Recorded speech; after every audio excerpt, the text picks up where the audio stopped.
മുഖ്യമന്ത്രി പിണറായി വിജയൻ്റെ മകൾ വീണ വിജയനുമായി ബന്ധപ്പെട്ട മാസപ്പടി കേസിൽ വിജിലൻസ് അന്വേഷണം ഇല്ല എന്ന് ഹൈക്കോടതി ഇപ്പോൾ വിധി പുറപ്പെടുവിച്ചു. നേരത്തെ വീണ വിജയൻ്റെ എക്സാലോജി കമ്പനിയും കരിമണൽ കമ്പനിയായ CMRലും തമ്മിലുള്ള സാമ്പത്തിക ഇടപാട് പരിശോധിക്കണമെന്നായിരുന്നു ആവശ്യം. അപ്പോൾ മാത്യു കുഴൽനാടനാണ് ഹൈക്കോടതിയെ സമീപിച്ചത്. നേരത്തെ മൂവാറ്റുപുഴ വിജിലൻസ് കോടതിയെ സമീപിച്ചിരുന്നു, അന്ന് അത് തള്ളിയതുമാണ്. അപ്പോൾ എന്തായിരിക്കും ഇനി സംഭവിക്കുക? അല്ല, ഇനിയിപ്പോൾ മുഖം രക്ഷിക്കാൻ വേണ്ടി കുഴൽനാടന് സുപ്രീം കോടതിയിൽ അപ്പീലിന് പോവാം. പക്ഷേ ഈ കീഴ്ക്കോടതികൾ ഇങ്ങനെ തുടർച്ചയായി അതിന് മതിയായ കാരണങ്ങൾ കോടതി പറഞ്ഞിട്ടുണ്ട്. ഇത് മൂവാറ്റുപുഴ കോടതി മാത്രമല്ല, തിരുവനന്തപുരത്ത് വിജിലൻസ് കോടതി ഇതേ ആവശ്യം ഉന്നയിച്ച് കൊടുത്ത ഹർജി തള്ളിയിരുന്നു. അന്ന് തിരുവനന്തപുരം വിജിലൻസ് കോടതിയിൽ കുഴൽനാടൻ കൊടുത്ത ഹർജിയിൽ കോടതി നേരിട്ട് അന്വേഷിക്കണം എന്നാവശ്യപ്പെട്ടിരുന്നു. അത് MP രാജകുമാര ജഡ്ജിയുടെ കോടതിയിലാണ് അത് വന്നിരുന്നത്. അപ്പോൾ നമുക്കറിയാവുന്നതുപോലെ അന്ന് കോടതി തെളിവുകൾ ചോദിച്ചു. അതായത് ഈ വഴിവിട്ട സഹായം CMRLന് മുഖ്യമന്ത്രിയോ ഈ സർക്കാരോ ചെയ്തു കൊടുത്തതിന് എന്തെങ്കിലും അതുകൊണ്ട് ഗുണമുണ്ടായി, സർക്കാരിനോ ഏതെങ്കിലും വ്യക്തിക്കോ ഗുണമുണ്ടായി എന്ന് കാണിക്കാനുള്ള തെളിവ് ചോദിച്ചിരുന്നു. ഇതിനു മുമ്പ് കുഴൽനാടൻ ദീർഘമായ പത്രസമ്മേളനങ്ങൾ നടത്തിയത് ഓർക്കുന്നില്ലേ? നിയമസഭയിൽ ഈ വീട്ടിലിരിക്കുന്നവരെ പറ്റിയൊക്കെ എന്തിനാണ് ഇവിടെ പറയുന്നതെന്നൊക്കെ ചോദിച്ച് ശോഭിച്ചതൊക്കെ ഓർക്കുന്നില്ലേ? നിയമസഭയിൽ അവർ തമ്മിൽ വാക്കേറ്റമൊക്കെ ഉണ്ടായി. ആ വാക്കേറ്റത്തിനെ തുടർന്ന് ദീർഘമായ പത്രസമ്മേളനം നടത്തിയിരുന്നു. പത്രസമ്മേളനം നടത്തുമ്പോൾ ചില രേഖകളിൽ നിന്ന് ചില ഭാഗങ്ങളൊക്കെ ഈ മന്ത്രിസഭ മിനിറ്റ്സ് തുടങ്ങിയ പിന്നെ ആലപ്പുഴയിലെ വികസന സമിതിക്ക് അയച്ചതായി പറയപ്പെടുന്ന ചില കത്തുകൾ, ഇങ്ങനത്തെ നിങ്ങളത് ഒന്നുകൂടി, അതായത് ആലപ്പുഴയിലെ വികസന സമിതി ഈ CMRL കൊടുത്ത ആവശ്യം നിരാകരിക്കുന്നു. നിരാകരിച്ച ശേഷം അതൊന്ന് പുനഃപരിശോധിക്കൂ എന്ന് പറഞ്ഞൊരു കത്ത് കൊടുത്താൽ അത് കോഴയുടെയോ അവിഹിത എന്തെങ്കിലും വഴിവിട്ട സഹായത്തിൻ്റെയോ തെളിവാകുന്നില്ലല്ലോ. ഒരാളൊരു കത്തയക്കുന്നു എന്ന് മാത്രമേ ഉള്ളൂ. എൻ്റെ സുഹൃത്താണ് അദ്ദേഹം. ഇപ്പോൾ ഞാൻ നിങ്ങളോട് തന്നെ പറയുകയാണ്, ഞാൻ ഒരാളെ അങ്ങോട്ട് അയക്കുന്നുണ്ട്, എൻ്റെ സുഹൃത്താണ്, അയാൾ പറയുന്നതിൽ കാര്യമുണ്ടെങ്കിൽ ചെയ്തു കൊടുക്കുക, ഇങ്ങനെയാണല്ലോ സാധാരണ പറയുന്നത്.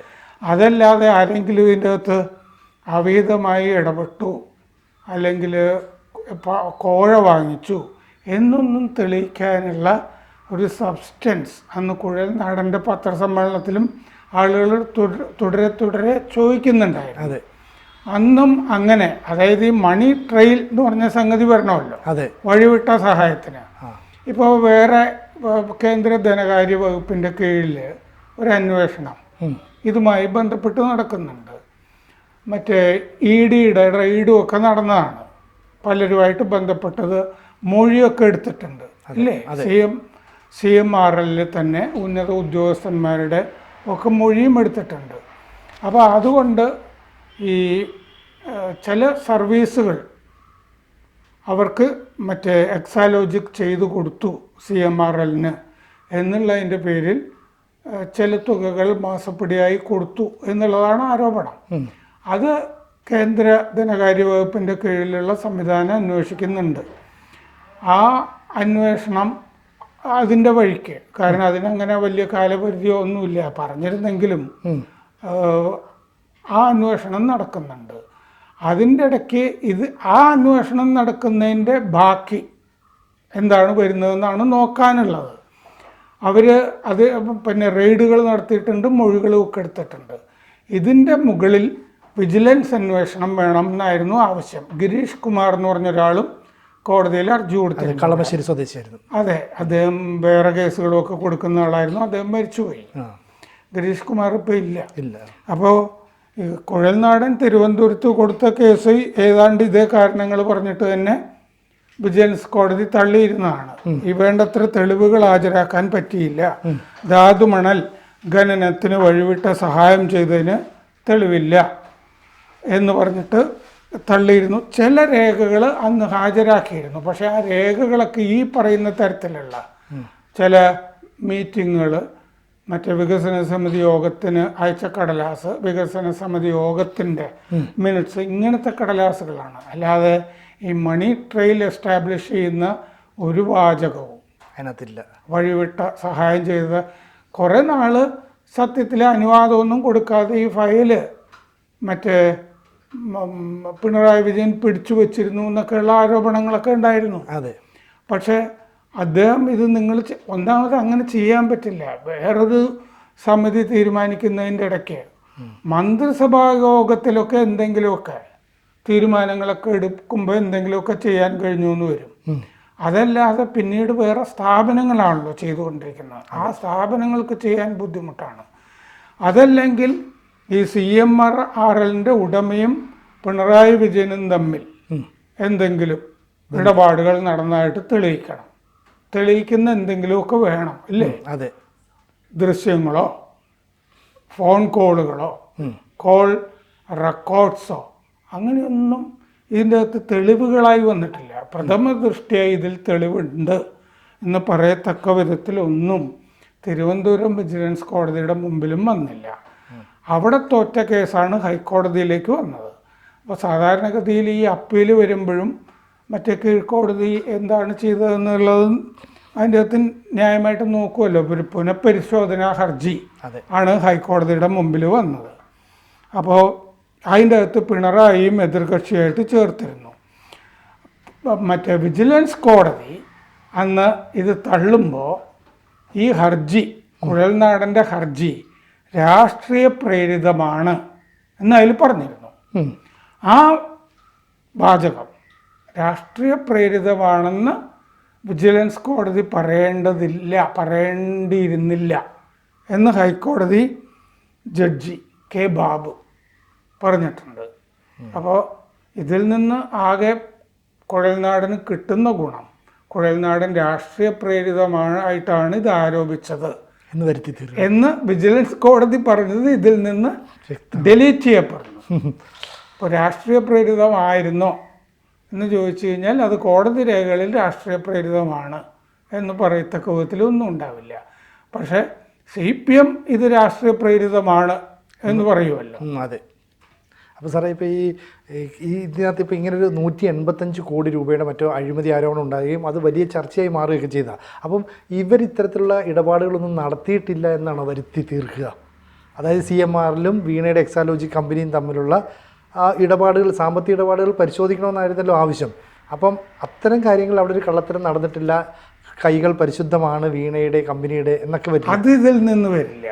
അത് ഇതിൽ നിന്ന് വരും എന്ന് CPM അവകാശപ്പെട്ടാലും ശരിയാവില്ല. എന്താണെന്ന് വെച്ച് കഴിഞ്ഞാൽ ആ സംഗതി പിന്നെ മാധ്യമപ്രവർത്തകർക്ക് കൊടുത്തതായിട്ടുമൊക്കെ പറയുന്ന കുറേ പൈസയൊക്കെ ഉണ്ട്. അതും ഈ പറയുന്ന അത്ര കോടി, അത് അതിൻ്റെ വാസ്തവമൊന്നും എനിക്കറിഞ്ഞുകൂടാ. പക്ഷേ അതും 105 കോടി ഉണ്ട് എന്നൊക്കെ പറഞ്ഞിട്ടൊക്കെ വാർത്തകളൊക്കെ കാണാറുണ്ട്. അതിനെ സംബന്ധിച്ചിട്ടുള്ള വിവരങ്ങളൊക്കെ കേന്ദ്ര ഏജൻസികൾ അന്വേഷിക്കുന്നുണ്ട്. അതാണ് ഈ കാര്യത്തിലെ പ്രധാനപ്പെട്ട കേസായിട്ട് എനിക്ക് തോന്നിയിട്ടുള്ളത്. അപ്പോൾ അതിൽ നിന്നൊക്കെയാണല്ലോ ഈ മാസപ്പടി എന്ന് പറഞ്ഞിട്ട്. മാത്രമല്ല, ഈ ഏതെങ്കിലും ഒരു പ്രശ്നത്തിൽ ധാരാളം കേസുകൾ വരുന്നതും അതിൻ്റെ അകത്ത് ന്യായമല്ല. അപ്പോൾ കേന്ദ്ര ഏജൻസികൾ അത് ഗൗരവത്തിൽ അവർ ടീമുകളെ വെച്ചൊക്കെ അന്വേഷിക്കുന്നുണ്ട്. അതിൻ്റെ പരിണതഫലം എന്താണ് എന്നുള്ളത് കുഴൽനാടനെ പോലുള്ളവർക്കൊക്കെ കാത്ത് നിന്നിട്ട് എന്താണ് അതിൽ നിന്ന് ഉണ്ടാകുന്നത് നോക്കാമായിരുന്നു. അതല്ലാതെ ഒരു സർവീസ്, പ്രത്യേകിച്ച് സർവീസൊന്നും കൊടുക്കാതെ മറ്റേ എക്സാലോജിക്കിന് അവിടെ നിന്ന് മാസം ഇത്ര രൂപ വീതം വെച്ച് കൊടുത്തിട്ടുണ്ട് എന്നുള്ളതാണ് കേസ്. ആ കേസ് ഇതുകൊണ്ട് ഇല്ലാതാകുന്നില്ല. ഇത് വിജിലൻസ് അന്വേഷിക്കണം എന്ന് പറഞ്ഞിട്ട് കുഴൽനാടൻ ചെല്ലുമ്പോൾ കുഴൽനാടൻ അങ്ങനെ കോഴ കൊടുത്തിട്ടുണ്ട് എന്ന് സ്ഥാപിക്കാനുള്ള തെളിവുകൾ നിങ്ങളുടെ ഒരു കേസ് കൊണ്ടുപോയി കോടതിയിൽ കൊടുക്കുമ്പോഴും നിങ്ങൾ കുറേ തെളിവുകൾ കൊടുക്കില്ലേ? അതെ. എൻ്റെ വീട്ടിൽ നിന്ന് ഇലക്ട്രിസിറ്റി ബോർഡ് അല്ലേ കൂടുതൽ പൈസ ഈടാക്കുന്നു, വാട്ടർ അതോറിറ്റി കൂടുതൽ പൈസ ഈടാക്കുന്നു എന്ന് പറയുമ്പോൾ മുമ്പ് നമ്മുടെ ഉപഭോഗം ഇത്രയായിരുന്നു എന്നൊക്കെ പറയുന്നത് പോലെ കുറേ രേഖകൾ നിങ്ങളുടെ കയ്യിലുണ്ടാവുമല്ലോ. അതെ. കുഴൽനാടൻ്റെ കയ്യിലും മറ്റേ ശങ്കരാടിയുടെ കയ്യിലുള്ളതുപോലത്തെ രേഖകൾ മാത്രമേ ഉണ്ടായിരുന്നുള്ളൂ. അതാണ് പ്രശ്നം. അതന്ന് പത്രസമ്മേളനം നടത്തുമ്പോഴും ആ പ്രശ്നം ഉണ്ടായിരുന്നു. പത്രസമ്മേളനത്തിൽ ഞാനത് നന്നായിട്ട് ഇപ്പോഴും എൻ്റെ ഓർമ്മയിലുണ്ട്. കുഴൽനാടൻ മറ്റേ ആലപ്പുഴയിലെ ഏതോ വികസന സമിതിയുടെ അവിടെ സ്ഥലം വാങ്ങിച്ചിട്ടുണ്ട് CMRL. അവിടെ നിന്ന് മറ്റേ ഖനനം നടക്കുന്നുണ്ട്. ആ സമയത്ത് ഖനനത്തിന് അനുമതിയുണ്ട്. കാരണം കേന്ദ്രം ഇപ്പം അത് ദേശീയ അസറ്റ് എന്നുള്ള നിലയ്ക്കൊക്കെ പറയുന്നുണ്ടല്ലോ. ഇനി അതിന് പ്രയാസമായിരിക്കും. പക്ഷെ അത് അന്ന് ചെയ്യാവുന്ന വിധത്തിൽ നിയമത്തിലെ പഴുതുകൾ ഉണ്ടായിരുന്നു. ആ കാലത്താണ് അത് ചെയ്തുകൊണ്ടിരുന്നത്.